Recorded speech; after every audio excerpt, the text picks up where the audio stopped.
eu entrei em uma guerra espiritual para Jesus salvar agora a minha mãe.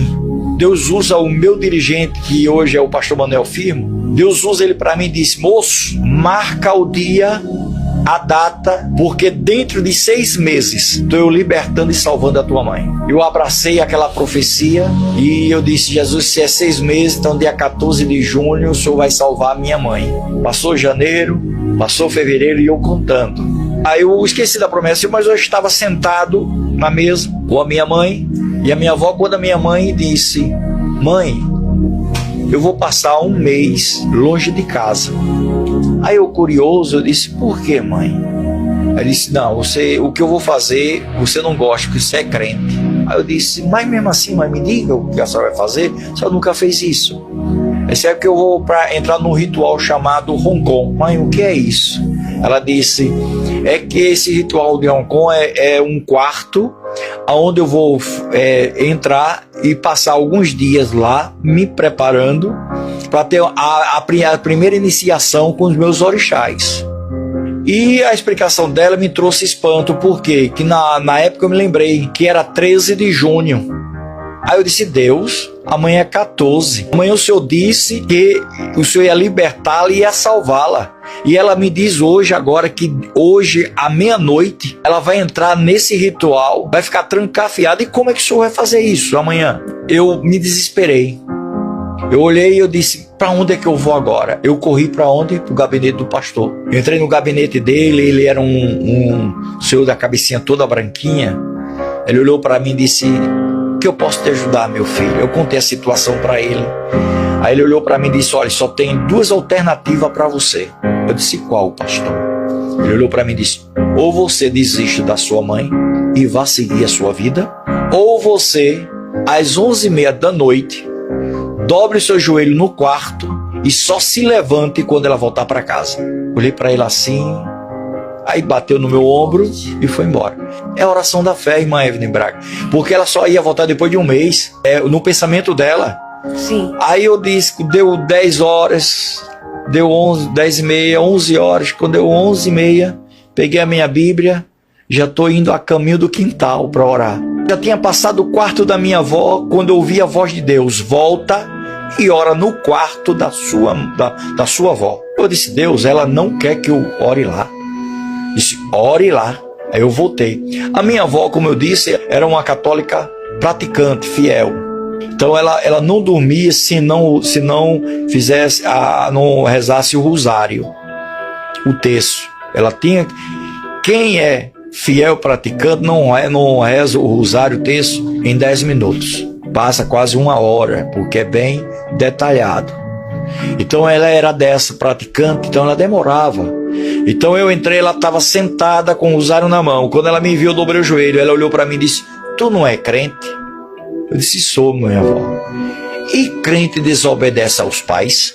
Eita. Eu olhei para ela e disse: vó, olha, crente tem que obedecer o pai e a mãe.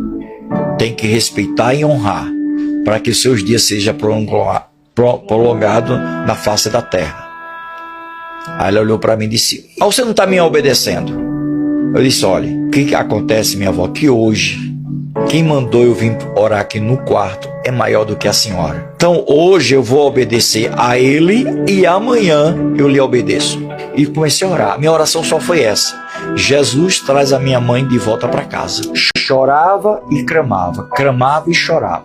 Deu 1h30, minha avó disse: meu filho, pelo amor de Deus, eu quero dormir, pare de chorar. E a minha oração só era essa: Jesus, traz a minha mãe de volta para casa. Deu 5h30 da manhã, alguém bate na porta. Minha avó disse: meu filho, já que você não me deixou dormir, vá ver quem é uma hora dessa. Eu me levantei da oração. Quando abri minha porta, minha mãe era baixinha. Ela saiu numa carreira só. Eu estava num momento tão espiritual que eu nem percebi que era minha mãe que tinha chegado. Ela correu e eu voltei para o quarto para orar. Aí eu escutei quando ela disse assim: minha filha, eu estou ficando doida, estou ficando louca. E isso desesperada.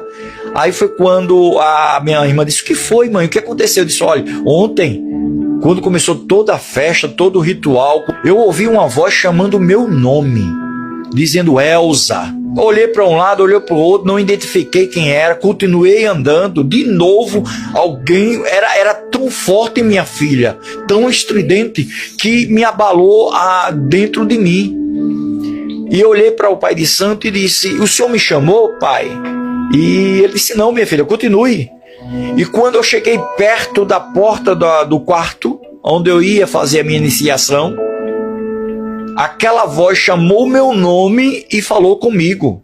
Aquela voz disse: Elza, volta para casa agora, porque o teu filho está orando e clamando a mim.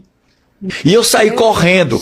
Então ela correu e foi para a rodoviária, teve que esperar o primeiro ônibus para poder chegar em casa de manhã. Quando ela disse isso, eu entendi naquele momento por que Jesus mandou eu orar no quarto da minha avó. Por quê? Para que minha avó testificasse a minha mãe. Porque quando ela disse que estava ficando louca e explanou tudo que ela tinha ouvido, a minha avó gritou: minha filha, você não está louca. Porque o seu filho, desde ontem à noite, está aqui chorando de joelho e dizendo: Deus, traz a minha mãe de volta para casa. O que você ouviu foi a voz do Deus Altíssimo. Ela correu, me abraçou, me pedindo socorro espiritual. Quando abracei a minha mãe, já não era mais ela estava possessa, ela estava com legiões. Aquele demônio dizia: eu vou te matar a mim. Abraçava de uma força terrível, uma força que minha mãe nunca teve na vida. Naquele momento eu me desesperei, Evelyn, porque eu era um novo convertido, eu tinha apenas 8 meses de crente. Eu disse: meu Deus, e agora o que eu faço? Aí Jesus disse: meu filho, o que está escrito na minha palavra? Em meu nome expulsarão demônios. Aí eu atentei, eu disse: Jesus, em teu nome, Jesus, liberte a minha mãe agora. De repente a minha mãe cai no chão. Meu Deus. Eu pego a minha mãe, ponho ela no braço, aí ela me faz um convite. Ela disse: meu filho, vem morar comigo. Eu nunca tinha morado com minha mãe. Eu olhei para ela e disse: mãe, eu não vou, mãe. Porque a sua casa é praticamente um terreiro de macumba. Eu sou crente. Ela disse: vem morar comigo. Quando eu ia dizer de novo não, Deus fala para mim e diz: operando eu, quem impedirá? Aí Deus mandou. Eu fui triste, angustiado. Na casa da minha mãe sempre tinha um quartinho reservado para os filhos. Assim que eu entrei, a primeira coisa ela disse: meu filho, para aí, você é crente? Ela tinha assim como fosse um PG, um altar, com as suas imagens de orixás. Aí ela chegou lá, deitou todas elas e cobriu com um pano. Aí disse: enquanto você estiver aqui em casa, vai permanecer assim. Aí eu entrei direto para o meu quarto, chorar, angustiado. Naquele momento que eu estava tão angustiado, aí Jesus vai e me batiza com o Espírito Santo, com fogo. Dentro da casa da minha mãe. Eu comecei a falar em mistério, comecei a me regozijar com Deus. Aquilo foi tremendo, dobrei o meu joelho. Quando deu fé, só vi quando a minha mãe disse: meu filho, já é 6 horas, você vai para a igreja? Eu disse: vou. Aí ela disse: vou passar a sua roupa. Passou a minha roupa. Eu vi ela pronta, eu disse: você deixou eu ir com você para a igreja? Eu disse: claro, mãe. Bora. Aí eu fui com ela para a igreja. Coloquei ela de um lado, eu sentei do outro. Passei o culto todo de cabeça baixa. Pelo fato que eu estava ainda debilitado, muito debilitado. A minha saúde, eu estava pesando na época 43 quilos. Fiquei ali só adorando a Deus. Passou-se o culto, que eu só ouvi quando o meu irmão da direita disse: misericórdia, Jesus. O pastor agora vai ter trabalho. Aí o outro disse: por que vai ter trabalho, meu irmão? Não está vendo não quem está aceitando Jesus? É a galega da macumba. Amém, irmãos? Viu aí, né? A oração, ela tem poder e move montanha, né? Então só basta você crer, acreditar e orar. Porque Deus, só Ele tem o poder de fazer o impossível acontecer na minha e na sua vida. O problema é que muitas pessoas limitam o poder de Deus, né? E eu sei que não é fácil orar. Mas se você se determinar a orar, Deus operará o milagre grandemente na sua vida. Amém? Não se esqueça de me seguir, comentar e compartilhar. Que Deus abençoe a todos em nome de Jesus.